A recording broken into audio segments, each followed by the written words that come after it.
ఎన్నికలంటే నేతల హడావుడి, ప్రచార వేడి, మద్దతుదారుల వీరంగం, అసమ్మతివాదుల ఆగ్రహం, అసంతృప్తుల అలక, ఎన్నికల రోజు మాత్రమే ఓటరుని దేవుడుగా కొలిచే రాజకీయ నాయకుల వైఖరిని ఎండగడుతూ దేశవ్యాప్తంగా కొనసాగుతున్న నిరసనలు సగటు భారతీయుని ఆకట్టుకుంటున్నాయి, లిప్త కాలం పాటు ఆలోచింపచేస్తున్నాయి.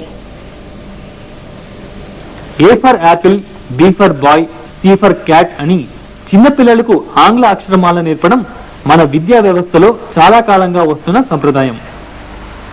ఇప్పుడు ఆ పరిస్థితి మారేట్టుంది.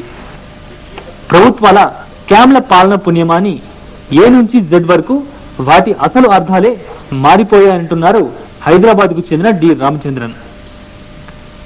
ఏ అంటే ఆయుర్వేదిక్ స్కామ్, బి అంటే బోఫోర్స్ కుంభకోణం అని చెప్తున్న ఆయన మొత్తం 26 రకాల కుంభకోణాలతో ఆంగ్ల భాషకు కొత్త అక్షరమాలను రూపొందించారు.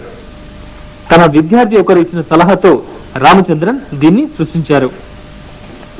వివిధ ప్రభుత్వాల హయాంలో వెలుగు చూసిన కుంభకోణాలపై ప్రజల్లో చైతన్యం కలిగించేందుకు ఇది ఉపకరిస్తుందని ఆయన నమ్మకం.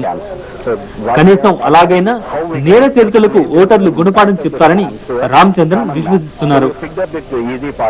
ఇక